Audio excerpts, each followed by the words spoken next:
في لحظات معينة وجود شخص واحد بيغير كل حاجة.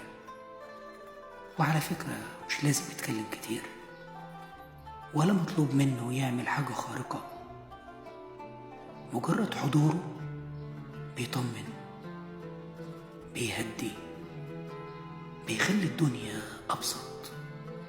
عارف الإحساس لما تكون الدنيا ضباب وفجأة تلاقيها ظهر، الرؤية بتتبدل، أنفاسك بترجع.